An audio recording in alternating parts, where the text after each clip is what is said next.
what's up? Today I want to make a video on something I'm passionate about and love daily, and it's fragrances. Now, not everybody likes designer fragrances, but these designer fragrances are pretty nice, and I just want to talk about the notes because some time has passed since I got them. I try to get 2 fragrances per year for myself. In the past, I had a lot of fragrances. I used to collect Juicy Couture, like the yearly anniversary bottle, and I used to use Fame by Lady Gaga a lot.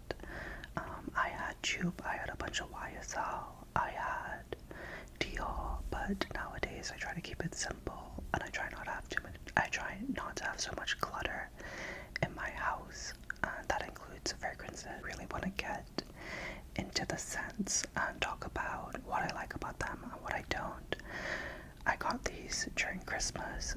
One is a gift. I got these during winter. So let's get into the video and let's talk about the notes. Let's talk about what I like about them and what I don't like about them. And I've been wearing these for almost a couple months now, so I have a more formulated opinion about them. So first off, we're gonna start with the Valentino Umo.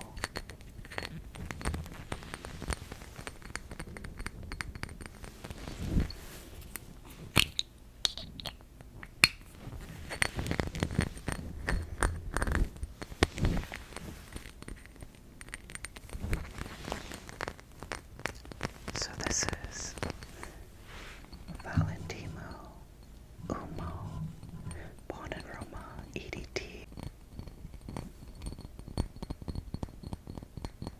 People would say the EDTs weren't as strong as the Eau de Parfum, but that's all dependent on what the base notes are these days, and Perfume has come a long way in the past 5 to 10 years. So a lot of things are different. This averages about 5 to 6 hours longevity, but it's all up to how much you moisturized and body chemistry and stuff. But for me, I've smelled this on skin for 6 hours, and I would say it's relatively safe to wear at work,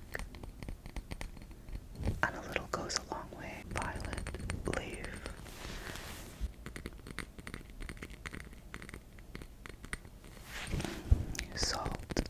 Salt, and the middle note is ginger.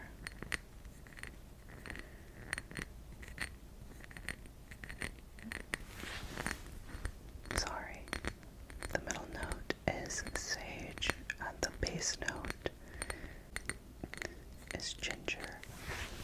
For me, I smell a lot of the violet and ginger,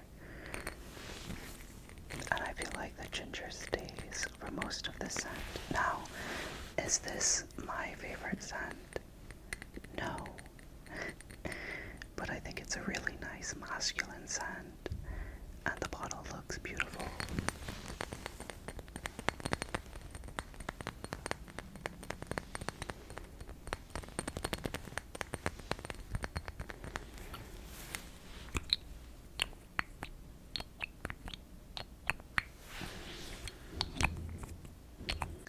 Sage and violet leaf from smelling the bottle. It's still a pretty bottle. A lot of people like this scent. And you don't have to pack it away for winter because we're going into summer, and I consider this more of a summer scent. So let me know if you guys have this one or don't. Let's get some of the juice sounds.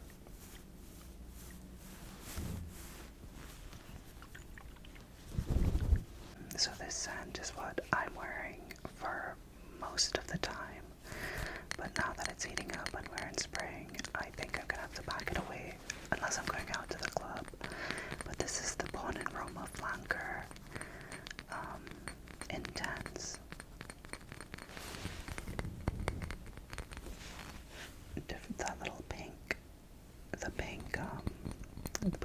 juice, and I have seen it spray out very like pink reddish, so I'm not too sure if it stains white clothes, but I'm not a person who wears a lot of white clothes, so I would be careful spraying this. But in my opinion, I have a hot take. I actually have a history with this. I have opinions about this scent. So, this bottle is beautiful, and it being a flanker of the original Bon Aroma, it is more powdery, more sweet. There's a gourmand revolution in the fragrance industry, and I thought I was going crazy, but a lot of male fragrances are either very fruity with a little bit of salt and oud, or very bourbon vanilla. That being said, the top notes of this are lavender, oriental vanilla. Sorry, I'm getting ahead of myself.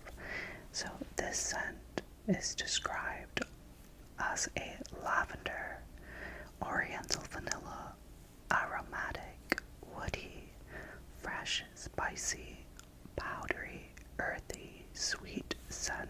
That is a lot to describe this scent, but I would have to say that it is accurate. A lot of the flankers of the Bon Aroma, people either really like them or really hate them. I lean more in the middle with this one. And I was just gonna smell. From just smelling the bottle, you're instantly hit with the vetiver and lavender and a hint of the vanilla. Now, I can definitely smell where the vanilla comes into play. I've sprayed this and I still smell it on my clothes after washing them. I usually go for one spritz. Unless I'm going to the club, I would probably go to like 3 or 4.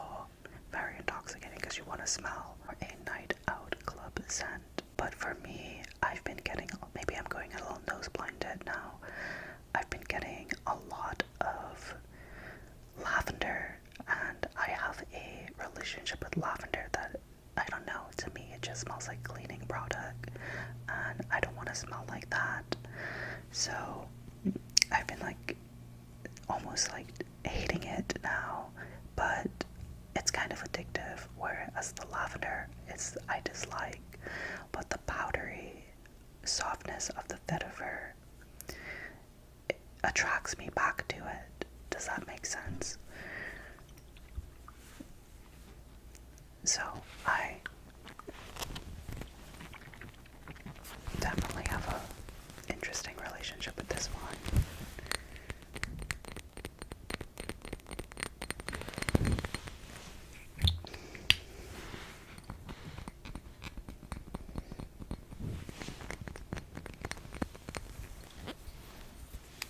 I've been looking at other fragrances recently too, because I want to get some non-designer fragrances in my collection, and recently I've been liking softer scents like Diptique's La Papier.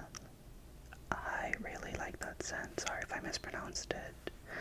It's a very milky rice scent with a little floral in it, but it's like unisex, and I really want it in my collection, and the price point is not as bad as some of these designer fragrances. These days you can't get away from paying almost $200 for a fragrance. Unfortunately, that is what it is.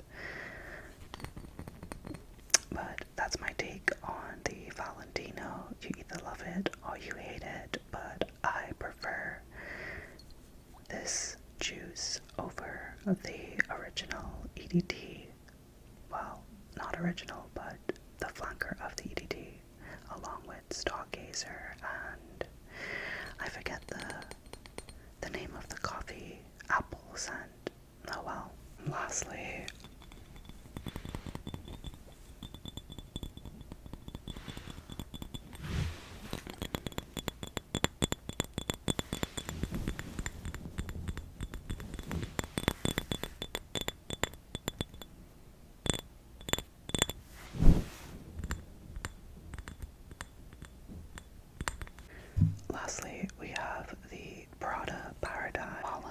is the face of this brand. How much involvement he had in this? Probably not much, but it does paint a good image for this product, I think. So Prada Paradigm is described as a fresh, spicy, musky, citrus, aromatic, amber, woody, balsamic, rose, powdery, warm, spicy, citrus, musk, which honestly I'm gonna have to agree with all of that. This scent, to me, it's one of my favorite scents that Prada has released in a long time. I particularly didn't care for it when I first saw it, but when I started to smell it, I instantly knew, wow, this is going to be very popular with people. It has a Calabrian bergamot, a musk top note. The middle note is bourbon geranium and rose geranium. And then you also have a benzoin and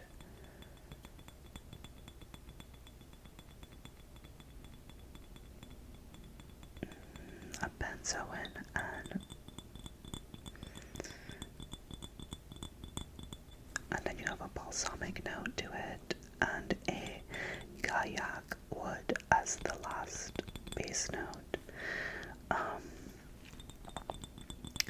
I really enjoy this scent on other people.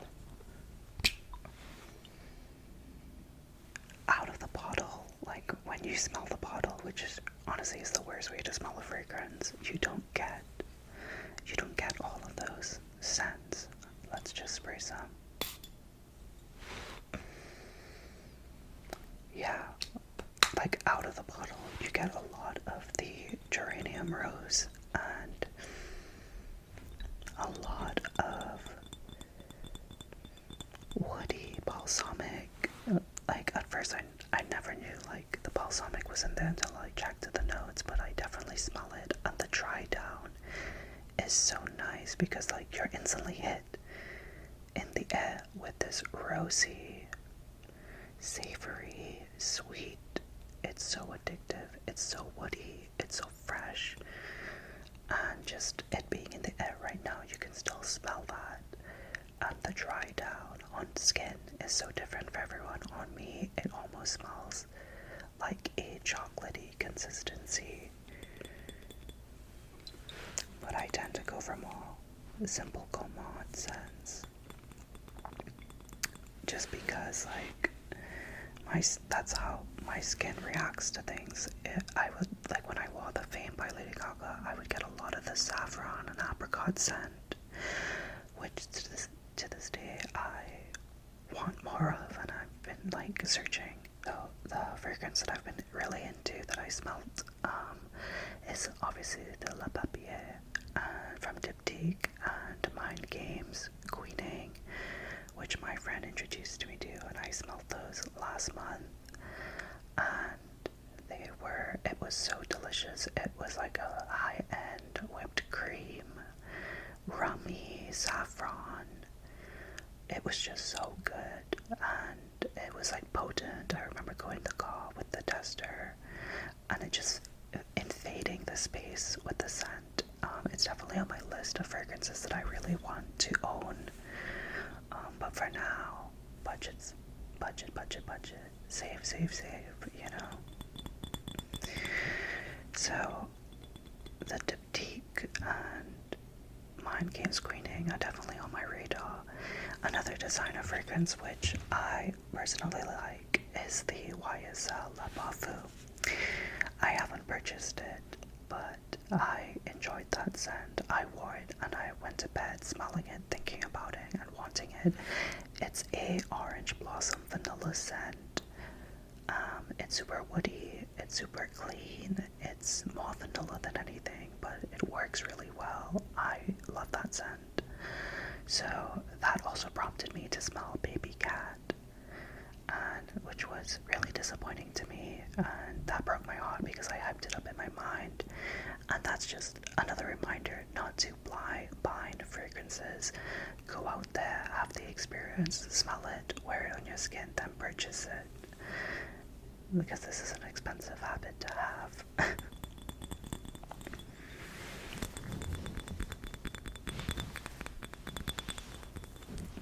Anyways, I really like this fragrance, and I would definitely think it's a good gifting fragrance. Gift it with the receipt if you have a boyfriend in your life. Have them wear this. Hey guys, until next time, thanks for watching. Don't forget to like and sub. And let me know your favorite fragrances of the year, what you're interested in buying, what you're going for, how'd you get into it,